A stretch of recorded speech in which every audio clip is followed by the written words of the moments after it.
नमस्कार दोस्तों, मेरा नाम है भूमिका राठी। आप सभी का स्वागत है हमारे YouTube चैनल पे। दोस्तों, अगर आप हमारे चैनल पे नए हैं या फिर पहली बार हमारे चैनल की वीडियो देख रहे हैं तो हमारे चैनल को सब्सक्राइब करना बिल्कुल ना भूलें। साथ ही साथ बेल आइकन ज़रूर प्रेस कर दें ताकि कोई भी नई अपडेट आए, कोई भी नई वीडियो है वो सबसे पहले आप तक पहुँचे। चलिए बिना देरी के इस वीडियो को शुरू करते हैं। प्राचीन भारत में एक राजा हुआ करता था। वो अपनी प्रशासन का ख्याल रखा करता था। उसकी मृत्यु हो जाने के बाद उस शासन का उत्तराधिकारी उस शासन का ख्याल रखा करता था और इसी तरह राजा का वंश और विरासत दोनों आगे बढ़ते रहते थे। हालांकि आज के समय में राजवंश बिल्कुल ही ख़त्म हो चुका है, लेकिन आज भी भारत में कुछ परिवार ऐसे हैं जो अपने पूर्वजों की विरासत को जिंदा किए हुए हैं। चलिए जानते हैं आज की इस वीडियो में ऐसे ही कुछ शाही परिवारों के बारे में जो आज भी जिंदा हैं। सबसे पुराने राजवंशों में से एक मेवाड़ राजवंश को कई चुनौतियों का सामना करना पड़ा था। कई संरक्षणों के बाद साल 1984 में उदयपुर के श्रीजी अरविंद सिंह मेवाड़ को इस राजवंश का 76वां संरक्षण बनाया गया था। ये राजघराना आज भी अपनी बेशुमार दौलत के लिए जाना जाता है। उदयपुर स्थित महाराणा मेवाड़ चैरिटेबल फाउंडेशन के अध्यक्ष और प्रबंध ट्रस्टी के रूप में श्रीजी अरविंद सिंह सांस्कृतिक विरासत का संरक्षण कर रहे हैं। अरविंद सिंह राजा होने के साथ साथ एक सफल बिजनेसमैन भी हैं और HRH ग्रुप ऑफ होटल्स के मालिक हैं।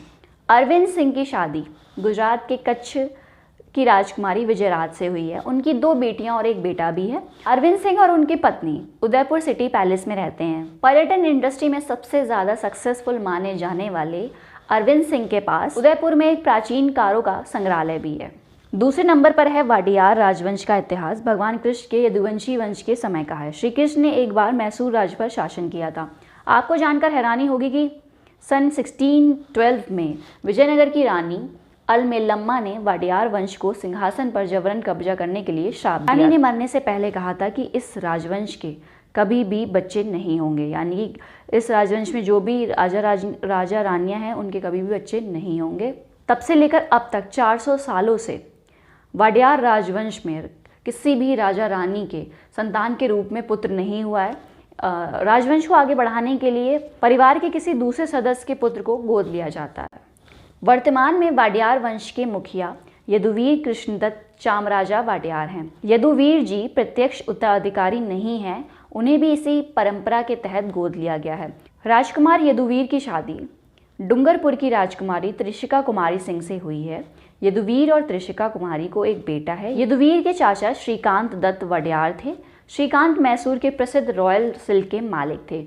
श्रीकांत की मौत के बाद यदुवीर ही रॉयल सिल्क के मालिक हैं। वीडियो को आगे बढ़ाने से पहले मैं आपको बता दूं कि इस वीडियो को स्पॉन्सर किया है freeindianmatrimony.com ने। अगर आप अपने लिए कोई भी ऑनलाइन रिश्ता ढूंढ रहे हैं या फिर आप ऑनलाइन शादी करना चाहते हैं तो आप किसी वेबसाइट के खोज में हैं जहां पर आपको फ्री में आपको वेबसाइट मिल जाए, आपको कोई पैसा देने की ज़रूरत नहीं है, तो आप गूगल पर जाकर सिंपली टाइप कर सकते हैं freeindianmatrimony.com और वहां से आप अपने लिए कोई भी मैच मेकिंग कर सकते हैं। अगर आप किसी भी स्टेट से हैं, यानी कि आप बिहार से हैं, उत्तर प्रदेश, उत्तराखंड या फिर जम्मू कश्मीर या फिर कहीं से भी हैं आप, तो आप अपने लिए मैच मेकिंग कर सकते हैं। वहाँ जाकर अपने लिए ऑनलाइन रिश्ता देख सकते हैं। आपको वहाँ पर बिल्कुल फ्री में मिलेगा, आपको कोई भी पैसा देने की ज़रूरत नहीं है। बल्कि अगर आप कहीं किसी और मैट्रिमोनी साइट पर जाते हैं तब आपको पैसे देने की ज़रूरत होती है, आपको काफ़ी पैसे देने पड़ते हैं। लेकिन ये इंडिया की एकमात्र ऐसी वेबसाइट है जहाँ पर आप फ्री में रिश्ते देख सकते हैं। तो सिंपली आपको जस्ट टाइप करना है freeindianmatrimony.com। अगर आप टाइप नहीं भी करना चाहते तो डिस्क्रिप्शन में मैं इसकी लिंक दे दूँगी, आप वहाँ पर क्लिक करके डायरेक्टली वहाँ से जा सकते हैं। तीसरे नंबर पर हैं राजपूत वंश के वंशज महाराजा भवानी सिंह। जयपुर के अंतिम नाममात्र के प्रमुख थे। भवानी सिंह का कोई पुत्र नहीं था, इसीलिए उन्होंने साल 2002 में अपनी बेटी दिया कुमारी के बेटे पद्मनाभ सिंह को अपना उत्तराधिकारी मान लिया था। भवानी सिंह की मृत्यु के बाद पद्मनाभ को अनौपचारिक रूप से 13 वर्ष की उम्र में ही जयपुर के महाराजा के रूप में ताज पहना दिया गया था। दरअसल पद्मनाभ राष्ट्रीय स्तर के पोलो खिलाड़ी हैं और फैशन की दुनिया में एक जाना माना नाम है।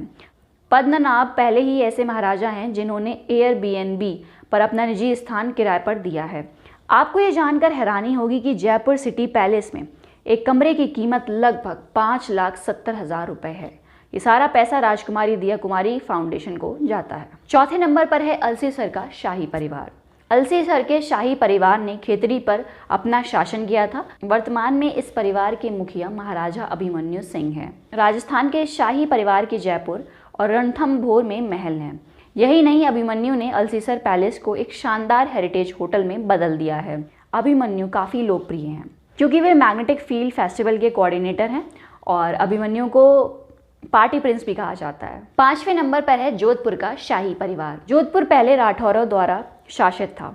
इसकी स्थापना 8वीं शताब्दी में हुई थी। महाराजा गज सिंह इस राज्य के वर्तमान शासक हैं। महाराजा गज सिंह राज्यसभा के सदस्य थे और उन्होंने त्रिनिदाद और टोबैगो में भारतीय उच्चायुक्त के रूप में भी कार्य किया था। वह अपनी पत्नी हेमलता राजे और बच्चों के साथ उम्मेद भवन पैलेस में रहते हैं। इसके अलावा वह मेहरानगढ़ किले के भी मालिक हैं।